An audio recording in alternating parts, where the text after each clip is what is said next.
बच्चों, इस वीडियो में हम chapter 7 system of particles and rotational motion का एग्जाम्पल नंबर 7.9 सॉल्व करने वाले हैं।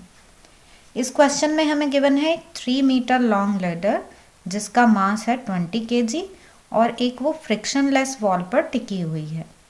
जो लोअर एंड है लेडर का वो वॉल से 1 मीटर की डिस्टेंस पर है।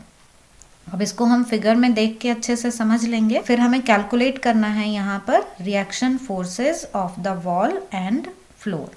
तो चलिए पहले हम क्वेश्चन समझ लेते हैं डायग्राम की हेल्प से। बच्चों, सपोज ये है वॉल और ये है लेडर, इस तरीके से ये रुकी हुई है।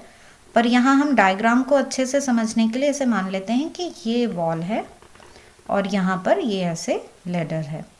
तो ये जब इक्विलिब्रियम की कंडीशन में होगी, मींस जिस टाइम ये लेडर स्लिप नहीं हो रही है। अदरवाइज क्या ये ऐसे स्लिप भी हो सकती है ना। तो जिस टाइम ये स्लिप नहीं हो रही है, इक्विलिब्रियम की कंडीशन में है, उस टाइम पर इस सिस्टम पर कौन कौन से फोर्सेस एक्ट कर रहे हैं उनको अब हम समझ लेते हैं। ये है लेडर ए बी और ये है वॉल। तो जो लेडर का वेट है वो उसके सेंटर पर, जस्ट मिड पॉइंट पर, डी को हमने मिड पॉइंट मान लिया है ए बी का, वहाँ एक्ट करेगा। हमें पता है कि सेंटर ऑफ मास जो है वो मिड पॉइंट पर होगा इसके। तो ये है लेडर का वेट जो डाउनवर्ड डायरेक्शन में एक्ट कर रहा है। और यहाँ इस पॉइंट ए पर, ये है ए पॉइंट जो फ्लोर पर है और वॉल से 1 मीटर की डिस्टेंस पर है। यहाँ पर ये लेडर इस तरीके से फोर्स लगा रही है तो एक नॉर्मल रिएक्शन होगा परपेंडिकुलर डायरेक्शन में। नॉर्मल रिएक्शन हम सरफेस के परपेंडिकुलर लेते हैं ना। तो हमने मान लिया कि यहाँ पर ये नॉर्मल रिएक्शन है एन। ये है फ्लोर के लिए। सिमिलरली यहाँ वॉल के लिए ये लेडर इधर फोर्स लगा रही है, ऐसे टिकी हुई है ना, तो इधर फोर्स लगा रही है। तो जो वॉल है, वॉल का नॉर्मल रिएक्शन ये हमने F1 मान लिया है इस डायरेक्शन में, वॉल के परपेंडिकुलर। और देख लेते हैं और कौन कौन सी फोर्सेस हैं। अब हमें क्वेश्चन में ये गिवन है कि जो वॉल है वो फ्रिक्शनलेस है। तो बच्चों, जो लेडर है जब वो इस तरीके से ऐसे स्लिप करने की कंडीशन में, अगर मान लो ऐसे स्लिप करे, तो यहाँ का हमको फ्रिक्शन भी कंसीडर करना होता है। पर हमें वॉल गिवन है फ्रिक्शनलेस, इसलिए हम इस डायरेक्शन में कोई फ्रिक्शन फोर्स नहीं लेंगे। पर यहाँ हमें फ्लोर का फ्रिक्शन जो है वो नेग्लिजिबल नहीं दिया गया है, वो हमें कंसीडर करना है। तो बच्चों, यहाँ लोअर एंड पर जो लेडर है वो इस तरीके से इस डायरेक्शन में स्लिप करने की टेंडेंसी वाली होगी ना, तो फ्रिक्शन फोर्स उसके अपोजिट डायरेक्शन में, इस डायरेक्शन में आ जाएगा। तो यहाँ हमने फ्रिक्शन फोर्स ले लिया है ये। तो अब हमारे पास फोर्सेस हैं एन, ये इसका फ्लोर का नॉर्मल रिएक्शन, एफ यहाँ पर ये फ्रिक्शन फोर्स है, इधर ये इस वॉल के लिए नॉर्मल रिएक्शन, और फिर ये F2 जो है बच्चों, ये इन दोनों फोर्स का रिजल्टेंट है, N और F का रिजल्टेंट। तो जो फाइनल हमारे पास रिएक्शन फोर्स आएगी वो ये आ जाएगी F2 due to N and F। तो अब हमें कैलकुलेट करना है F1 और F2, ये हम यहाँ पर कैलकुलेट करेंगे। क्वेश्चन में हमें गिवन क्या है वो देख लेते हैं। हमें लेंथ गिवन है लेडर की 3 मीटर और हमें मास गिवन है लेडर का 20 kg। उसको हमने वेट में कन्वर्ट कर लिया है 9.8 से मल्टीप्लाई करके। W is equal to mg होता है ना। डिस्टेंस हमें ये वाली गिवन है 1 मीटर। अब हमको कैलकुलेट करने हैं F1 एंड F2। तो हम क्या करेंगे, इक्विलिब्रियम की हेल्प से कैलकुलेट करेंगे। हमने प्रीवियस वीडियो में देखा था ना कि अगर कोई सिस्टम इक्विलिब्रियम में है, मींस ट्रांसलेशनल इक्विलिब्रियम में है और रोटेशनल इक्विलिब्रियम में है, तो हम दोनों कंडीशंस यूज़ करके इक्वेशंस बना लेते हैं और फिर उन्हें सॉल्व कर लेते हैं। तो यहाँ पर भी हम वही करने वाले हैं। इस सिस्टम को हम पहले ट्रांसलेशनल इक्विलिब्रियम में लेंगे और फिर एक इक्वेशन बना लेंगे, फिर हम इसको रोटेशनल इक्विलिब्रियम में लेंगे और फिर दूसरी इक्वेशन, और उनको सॉल्व कर लेंगे। तो अब हम देखते हैं जब ये सिस्टम ट्रांसलेशनल इक्विलिब्रियम में है। लेकिन उससे पहले हम ये डिस्टेंस कैलकुलेट कर लेते हैं क्योंकि हमें इसकी ज़रूरत पड़ेगी। तो हम यहाँ पर BC डिस्टेंस जो है ये कैलकुलेट कर लेते हैं। यहाँ देख रहे हैं हम कि ये राइट एंगल ट्रायंगल है, इसकी हेल्प से हम इसे फाइंड कर लेंगे। हमें ये पता है AB की वैल्यू है 3 मीटर, AC की वैल्यू है 1 मीटर। तो इस तरीके से जो यहाँ पर B सी स्क्वायर की वैल्यू आएगी, आ जाएगी A B square minus A C square. इसलिए बी सी की वैल्यू बच्चों क्या आ जाएगी 2√2 मीटर। यहाँ हम लिख देते हैं इसको 2√2 मीटर, ये हमने कैलकुलेट कर ली है। अब हम यहाँ पर यूज़ करेंगे ट्रांसलेशनल इक्विलिब्रियम। तो बच्चों अब देखते हैं हम फॉर ट्रांसलेशनल इक्विलिब्रियम। हमें पता है ट्रांसलेशनल इक्विलिब्रियम में क्या होता है, जो नेट फोर्स होती हैं, अपोजिट फोर्सेस, जो एक दूसरे के अपोजिट फोर्सेस होती हैं, उनका सम आना चाहिए 0। तो जो नेट फोर्स है वो 0 आनी चाहिए। अब यहाँ हम देखते हैं इस डायग्राम में, तो इस डायग्राम में अपोजिट फोर्सेस कौन कौन सी हैं वो देख लेते हैं कि ये जो W है ये डाउनवर्ड डायरेक्शन में एक्ट कर रहा है और इधर ये N जो है ये जस्ट अपवर्ड डायरेक्शन में है। तो इस तरह से ये N और W एक दूसरे को बैलेंस कर रहे हैं। Means N minus W is equal to 0, ये इक्वेशन ले लेंगे। हम ये मान ले रहे हैं कि हम इधर पॉजिटिव y एक्सिस पर फोर्स को हम प्लस में ले रहे हैं और ये नेगेटिव y एक्सिस पर है तो हम इसको नेगेटिव ले रहे हैं। तो इस तरह से हमारे पास इक्वेशन आ जाती है N minus W is equal to 0, या हम लिख सकते हैं N is equal to W, और W की वैल्यू mg, m की वैल्यू कितनी है 20 और g की वैल्यू हम 9.8 ले रहे हैं यहाँ पर। तो इस तरह से ये हमें मिल जाता है 196 न्यूटन। ठीक है, हमारे पास n की वैल्यू आ गई है 196 न्यूटन। ओके, अब हम देखते हैं और कौन सी फोर्सेस हैं जो एक दूसरे के अपोजिट एक्ट कर रही हैं। तो यहाँ हम डायग्राम में देख रहे हैं कि F1 इस डायरेक्शन में है, इस तरीके से नेगेटिव एक्स एक्सिस पर, और इधर ये जो है फ्रिक्शन फोर्स ये है इस डायरेक्शन में। ठीक है, तो अब इन दोनों को भी हम ऐसे ही बैलेंस कर लेते हैं। ये हमने लिख दिया F minus F1 is equal to 0, इससे हमारे पास रिलेशन आ गया F is equal to F1।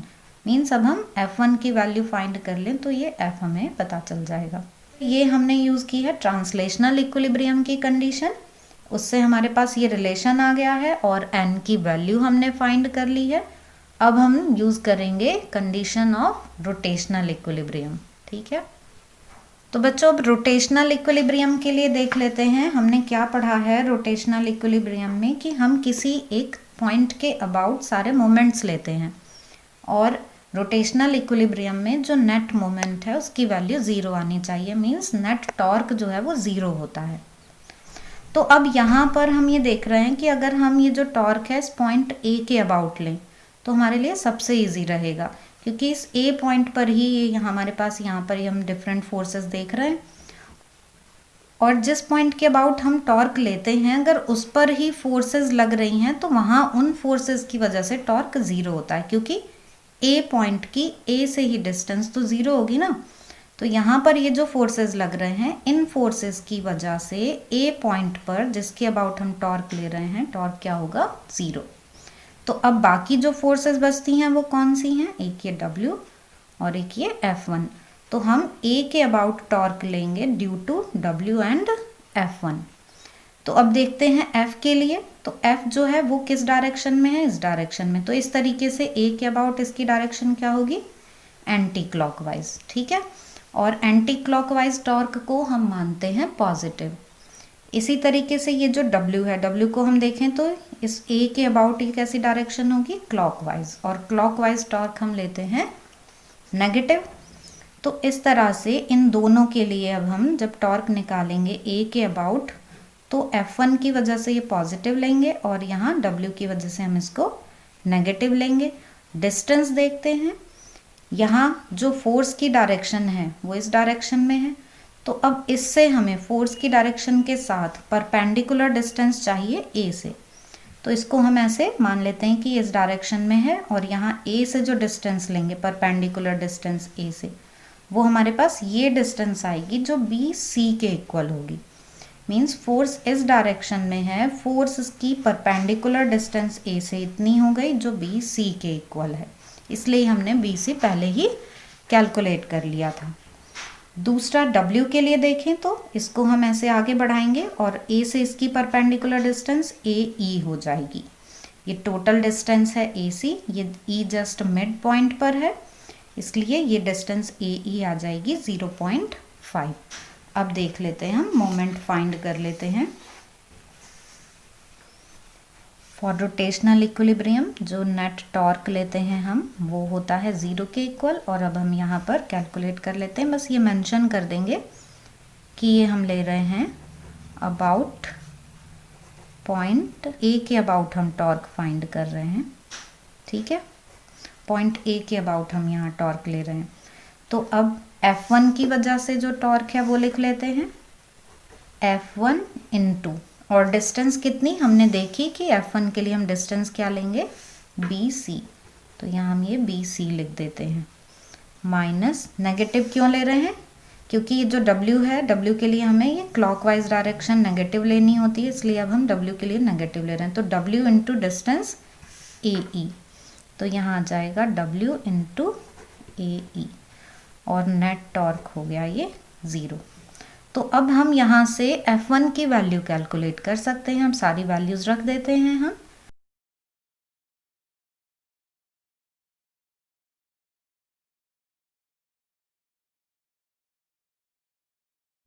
और यहाँ mg हमने कैलकुलेट किया हुआ ही है जस्ट, कि वो 196 आता है, तो हम ये इसको 196 रख देते हैं।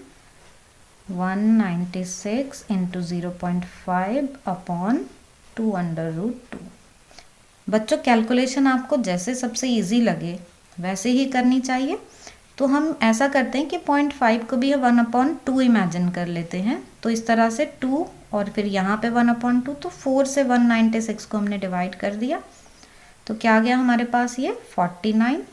तो हमारे पास 49/√2 ये वैल्यू आ जाती है F1 की।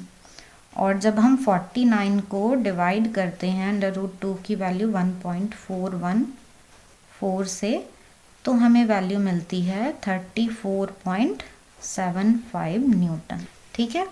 तो इस तरह से बच्चों हमारे पास जो F की वैल्यू है, friction force, F is equal to F1 था ना, ये वैल्यू हमें मिल जाती है 49/√2, या हम इसको क्या लिख सकते हैं, 34.75 न्यूटन।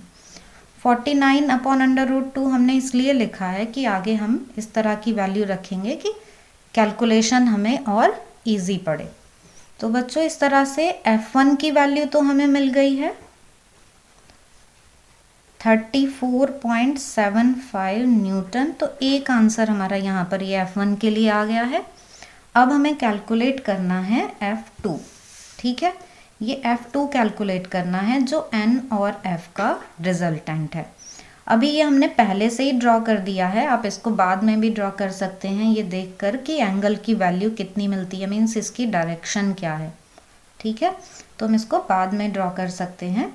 तो अभी हम यहाँ पर रिजल्टेंट फाइंड कर लेते हैं N और F का, दोनों एक दूसरे के परपेंडिकुलर है। तो दो परपेंडिकुलर वेक्टर्स का रिजल्टेंट हम कैसे फाइंड करते हैं, resultant of N and F, ठीक है, ये फाइंड कर रहे हैं हम। और इसको हमने क्या माना है, इसको हमने माना है कि ये है F2, ओके। तो F2 की वैल्यू आ जाएगी हमारे पास √n² प्लस f²। और यहाँ अब हम वैल्यूज़ रख देते हैं N और F की। तो N की वैल्यू क्या है बच्चों, 196, ये रख दी हमने। और F की वैल्यू अब हम ये वाली रख लेते हैं 49/√2, जिससे कि ये सब हम इसका स्क्वायर करने से बच जाएं। तो 49/√2 रखने से आप देख सकते हैं कि कैलकुलेशन हमारे लिए इजी रहेगी।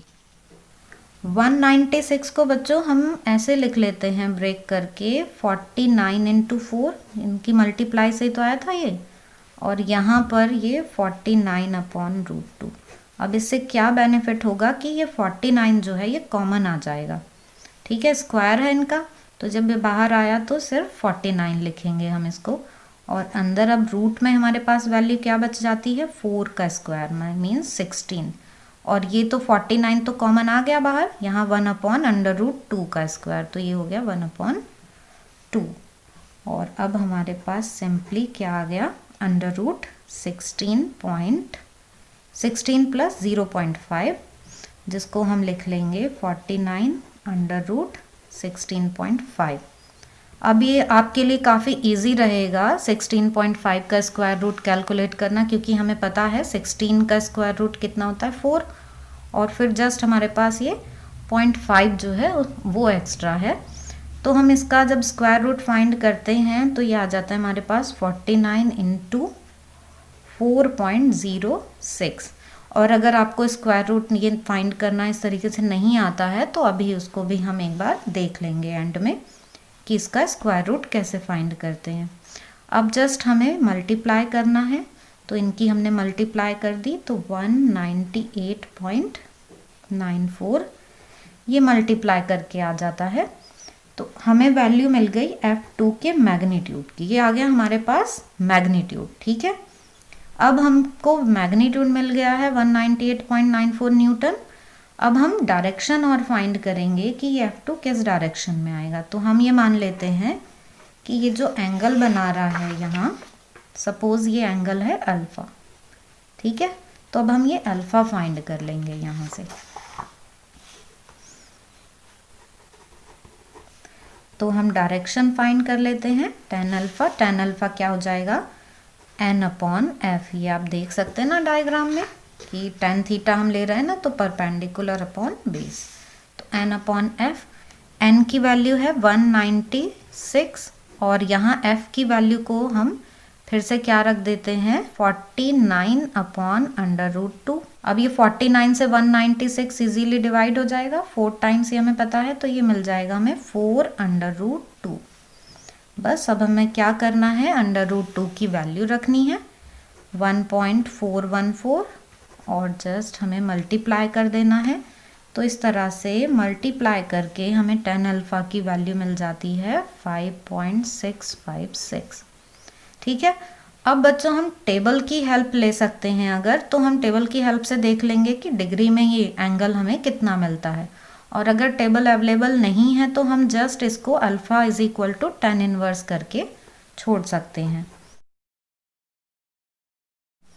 पर अगर टेबल अवेलेबल है तो हम उसमें चेक कर लेते हैं। आपको यहाँ स्क्रीन पर दिख रही होगी वैल्यू। तो हमने टेबल से ये देख लिया कि 5.656 के लिए जो एंगल की वैल्यू मिलती है वो आती है नियरली इक्वल टू 80 डिग्री। ठीक है, तो ये जो एंगल आ जाता है हमारे पास, ये क्या आ गया 80 डिग्री। तो हम यहाँ पर जब इसको ड्रॉ करेंगे ना F2 को, तो हम देख लेंगे कि ये एंगल है 90, तो 90 से थोड़ा ही लेस होगा 80, इसलिए ये इस तरीके से मिला था हमें F2। तो ये अल्फ़ा की वैल्यू हमें 80 डिग्री मिल जाती है। तो इस तरह से हमें F1 F2 दोनों की वैल्यूज़ मिल गई हैं। सो F1 34.75 न्यूटन और F2 का जो मैग्नीट्यूड हमें मिला है, मतलब F2 की वैल्यू है 198.94 न्यूटन और जो एंगल मिला है हमें tan अल्फ़ा वो हमें मिल गया 5.656, मीन्स अल्फ़ा हमें मिल जाता है ये 80 डिग्री। ये हमारे यहाँ पर आंसर्स आ गए हैं। ठीक है, तो बच्चों आई होप कि आपको ये एग्जाम्पल अच्छे से समझ में आ गया होगा। फिर भी आपके कोई डाउट्स हों तो आप कमेंट सेक्शन में पूछ सकते हैं। अब एक बार हम देख लेते हैं स्क्वायर रूट देख लेते हैं। 16.5 का हमें स्क्वायर रूट फाइंड करना है। तो अब हम यहाँ पर ये डेसिमल के बाद एक ही नंबर है तो हमें ये पेयर में लिखना होता है, इसलिए हम यहाँ एक ज़ीरो लगा देते हैं। पॉइंट के बाद अगर हम एक ज़ीरो लिख दें तो उससे वैल्यू पे कोई फ़र्क नहीं पड़ता है। अब हम इस तरह से पेयर बना लेंगे जैसे स्क्वायर रूट के लिए करते हैं हम। यहाँ 16 है तो 4 4 ज़ा 16 ये आ गया। अब ये हमने यहाँ 50 लिख लिया और ये पॉइंट है तो यहाँ पॉइंट आ जाएगा और 4 का डबल हम यहाँ पर लिखेंगे 8। अब बच्चों आप देख सकते हैं कि यहाँ पर हमें एक नंबर लिखना होता है जिसका पहले खुद में मल्टीप्लाई होता है और फिर इस नंबर में मल्टीप्लाई होता है। तो यहाँ पे देख सकते हैं कि अगर हम यहाँ पे सबसे छोटा नंबर 1 भी लिखेंगे तो भी ये 81 हो जाएगा 50 से ज़्यादा। इसलिए हमें क्या करना होगा, यहाँ पर 0 लिख कर यहाँ पेयर में हम ये 0 लगा लेंगे। स्क्वायर रूट है, हमें पता है कि हम जब इस तरह से 0 लगाते हैं तो वो भी हमारे पेयर में होना चाहिए। अब ये 40 का हो गया यहाँ पर 80।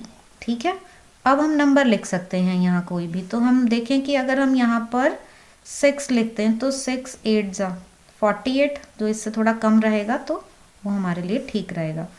तो 6 अब यहाँ पर आ गया है, 6 का 6 में मल्टीप्लाई 36, और ये 0 में होगा तो 0 आ जाएगा और 3 ऐड हो गया 36 ही आ गया। अब 8 6 48। तो इस तरह से हमें ये जो वैल्यू मिल जाती है ये मिल गई 4.06। बस इतनी वैल्यू हमारे लिए काफ़ी है और हमें आगे इसको सॉल्व करने की ज़रूरत नहीं है। पर अगर हमें स्क्वायर रूट ऐसे ही फाइंड करना है तो हम आगे तक इसी मेथड से कर सकते हैं।